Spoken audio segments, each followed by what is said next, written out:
ನನ್ನ ಪ್ರೀತಿಯ ಸವಿತಾ ಬಂಧುಗಳಿಗೆ ಹೊಸಕೋಟೆಯಿಂದ ಲಕ್ಷ್ಮೀ ಮಾಡುವ ನಮಸ್ಕಾರಗಳು. ಇದು ಶುಭ ದಿನ ಅಂತಲೇ ಹೇಳಕ್ಕೆ ಇಷ್ಟಪಡ್ತೀನಿ. ಮುಸ್ತಾಪುರಿಗೆ ನಾವು ಬಂದಿದ್ದೀವಿ. ಹಿರಿಯ ಮುಖಂಡರು ಗಣಪತಿ ಅಪ್ಪಾಜಿ ಮನೆಗೆ ಬಂದಿದ್ದೀವಿ. ಇವತ್ತು ನಾಡಿನ ಬೆಳಕು ಅಂತಲೇ ಹೇಳ್ತೀವಿ. ಯಾಕೆ ಅಂದರೆ ಹಿರಿಯ ನಾಯಕರು ಇವರು ಸಮಾಜಕ್ಕೋಸ್ಕರ ಸುಮಾರು ಎಷ್ಟು ವರ್ಷ 40 ವರ್ಷ ಸೇವೆ ಮಾಡಿದಂಥವರು. ಆದರೂ ನಮ್ಮ ಸಮಾಜಕ್ಕೆ ಒಂದು ದೊಡ್ಡ ಹೆಗ್ಗಳಿಕೆ ಅಂತಲೇ ಹೇಳ್ತೀವಿ. ಆದರೂ ಅಣ್ಣ ಪ್ರಶಾಂತ್ ಅಣ್ಣವರು ಮತ್ತು ಮಾರುತಿ ಅಣ್ಣವರು ತುಂಬ ಅದೃಷ್ಟವಂತರು. 5 ಜನ ಅಣ್ಣ ತಮ್ಮಂದರು, ಪಂಚಪಾಂಡವರು ಇವರು. ಆದರೂ ಇಷ್ಟು ಕುಟುಂಬ ಈ ಮನೇಲಿದೆ ಅಂದರೆ ನನ್ನ ಕೈಲಿ ಏನು ಮಾತಾಡಬೇಕು ಅಂತಲೇ ಗೊತ್ತಾಗ್ತಾ ಇಲ್ಲ. ಆದರೂ ಸಮಾಜದಲ್ಲಿ ಇಂಥ ಹಿರಿಯ ನಾಯಕರನ್ನ ನಮ್ಮ ಸಮಾಜ ಗುರುತಿಸೋದಿದೆ ಅಲ್ವಾ, ಅದು ಭಾರಿ ಇಂಪಾರ್ಟೆಂಟು.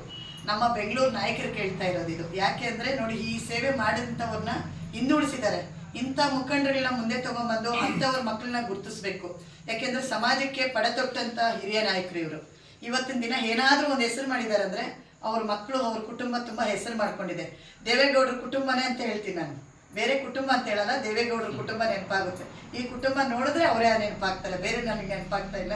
ಬಟ್ ನಮ್ಮ ಸಮಾಜಕ್ಕೆ ಒಂದು ಹೆಗ್ಗಳಿಕೆ ಇವರು. ಎಷ್ಟು ಸ್ವಾಭಿಮಾನ ಮನಸ್ಸುಗಳಿಂದ ಈ ಇಂಥ ಹಿರಿಯ ನಾಯಕರನ್ನ ನಿಜವಾಗ್ಲೂ ಅವರು ಎದ್ದು ಬಂದಿದ ತಕ್ಷಣ ಎಷ್ಟು ವರ್ಷ ಅಂತ ಕೇಳಿದ ತಕ್ಷಣ 90 ವರ್ಷ ಅಂದರು. ನಿಜವಾಗ್ಲೂ ನಮ್ಮ ಬೆಂಗಳೂರು ಮುಖಂಡರಿಗೆ ಒಂದು ಸ್ವಾಭಿಮಾನ ಅಂತಿದ್ರೆ ಇಂಥ ಹಿರಿಯ ನಾಯಕರಿಗೆ ಇವ್ರಿಗೆ ಕೊಡಬೇಕು. ಒಂದು ಸ್ಥಾನಮಾನಗಳು ಇವ್ರ ಮಕ್ಕಳಿಗೆ, ಇವ್ರ ಕುಟುಂಬಸ್ಥರಿಗೆ ಕೊಡಬೇಕು. ನಿಜವಾಗ್ಲೂ ಮುಂದಿನ ದಿನಗಳಲ್ಲಿ ಇವ್ರನ್ನೆಲ್ಲ ಗುರ್ತಂಥದ್ದು ನಾನು ನೇರವಾಗಿ ಪ್ರೆಸ್ ಮೀಟಲ್ಲಿ ಹೇಳ್ತಾ ಇದ್ದೀನಿ, ವಿಡಿಯೋ ಮುಂದೆನೂ ಹೇಳ್ತಾ ಇದ್ದೀನಿ. ಇಂಥ ನಾಯಕರನ್ನ ಗುರುತಿಸಿದ್ರೆ ನಮ್ಮ ಸಮಾಜ ಎಲ್ಲೋ ಬೆಳೀತೈತೆ ಅಂತ ಹೇಳ್ತಾ ಇದ್ದೀನಿ. ಯಾಕೆಂದರೆ ಅವ್ರ ಮಕ್ಕಳು ಶ್ರಮೆ ಪಟ್ಟು ಇಲ್ಲಿ ಕೆಲಸ ಮಾಡಿದ್ದಾರೆ. ಬೀದರಲ್ಲಿ ಯಾರು ಮಾಡಿದಂಥ ಒಂದು ಕೆಲಸಗಳನ್ನ ಅಚ್ಚುಮೆಚ್ಚಾಗಿ ಮಾಡ್ಕೊಂತ ಜನನಾಯಕರಾಗಿ ಅವ್ರಿಗೆ ಸ್ವಾಭಿಮಾನದಿಂದ ಅವ್ರು ಬದುಕ್ತಾ ಇದ್ದಾರೆ. ಆದರೆ ನಮ್ಮ ಹಿರಿಯ ನಾಯಕರಿಗೆ ಹೇಳ್ತಾ ಇದ್ದೀನಿ, ಬೆಂಗಳೂರು ಹಿರಿಯ ನಾಯಕರಿಗೆ ನಿಜವಾಗ್ಲೂ ಇಂಥ ಕುಟುಂಬಗಳನ್ನ ಮುಂದೆ ತಗೊಂಬನ್ನಿ ಅಂತಲೇ ಒಂದು ರಿಕ್ವೆಸ್ಟಾಗಿ ಹೇಳ್ತಾ ಇದ್ದೀನಿ. ಇಡೀ ಸವಿತಾ ಸಮಾಜಕ್ಕೆ ಒಂದು ಹೆಗ್ಗಳಿಕೆ ಕುಟುಂಬ ಇದು. ಈ ಹೆಗ್ಗಳಿಕೆ ಕುಟುಂಬಕ್ಕೆ ನಿಜವಾಗ್ಲೂ ಹೇಳ್ತೀನಿ, ಅಪ್ಪಾಜಿನ ಮುಂದಿನ ದಿನಗಳಲ್ಲಿ ಎಲ್ಲ ಹಿರಿಯ ನಾಯಕರು ಇಲ್ಲಿ ಇಷ್ಟು ಜನ ದೊಡ್ಡ ದೊಡ್ಡ ನಿಗಮ ಮಂಡಳಿ ಅಧ್ಯಕ್ಷರಿದ್ದಾರೆ, ಮತ್ತು ಎಲ್ಲ ಹಿರಿಯ ನಾಯಕರಿದ್ದಾರೆ, ಅವರಿಗೆಲ್ಲ ಸೇರಿ ಹೇಳ್ತಾ ಇದ್ದೀನಿ, ಇಂಥ ತಂದೆಗೆ ಒಂದು ಸ್ಥಾನಮಾನ ತುಂಬಂಥ ಅವಕಾಶಗಳು, ಒಂದು ಕಾರ್ಯಕ್ರಮ ಇಟ್ಕೊಂಡು ಇಂಥ ಹಿರಿಯ ನಾಯಕರನ್ನು ಗುರುತಿಸೋಂಥದ್ದು ದಯವಿಟ್ಟು ಮಾಡಬೇಕು. ಯಾಕೆಂದರೆ ಅವರು ಎಷ್ಟು ಸಮಾಜಕ್ಕೆ ಶ್ರಮೆ ಪಟ್ಟಿದ್ದಾರೆ.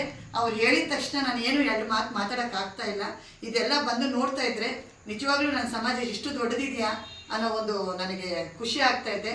ಆ ಖುಷಿಗೆ ಏನು ಮಾತಾಡಬೇಕು ಅಂತ ಗೊತ್ತಿಲ್ಲ. ಮುಂದಿನ ದಿನದಲ್ಲಿ ನೀವು ಬರ್ದ ಹೋಗಲಿ, ಇಡೀ ಹೆಣ್ಮಕ್ಳ ಟೀಮ್ ಆದರೂ ಬಂದು ಅಪ್ಪಾಜಿಗೆ ಒಂದು ನಮ್ಮ ಸಮಾಜದಿಂದ ಅವರಿಗೆ ಒಂದು ದೊಡ್ಡದಾಗಿ ಕಾರ್ಯಕ್ರಮ ಮಾಡಬೇಕು ಅಂತ ತಮ್ಮಲ್ಲಿ ಎಲ್ಲರಲ್ಲೂ ಒಂದು ಮನವಿ ಮಾಡ್ಕೊತಾ ಇದ್ದೀನಿ. ಯಾಕೆಂದರೆ ಅಷ್ಟು ಹಿರಿಯ ನಾಯಕರು ಅವರು, ಸಮಾಜಕ್ಕೋಸ್ಕರ ಮುಡುಪಾಗಿ ಇಟ್ಟಿರೋಂಥವರು. ಅವ್ರ ಮಕ್ಕಳನ್ನೂ ಸಮಾಜಕ್ಕೆ ತಗೊಂಬಂದಿದ್ದಾರೆ. ಅಂಥ ಮಕ್ಕಳನ್ನ ನೀವು ಯಾರಾದರೂ ಸಮಾಜಕ್ಕೆ ಗುರುತಿಸಲಿಲ್ಲ ಅಂದರೆ ನಿಜವಾಗ್ಲೂ ನಿಮಗೆ ಮಾನವೀಯತೆ ಇಲ್ಲ ಅಂತಲೇ ಹೇಳ್ತೀನಿ ಬೆಂಗಳೂರು ನಾಯಕರಿಗೆ.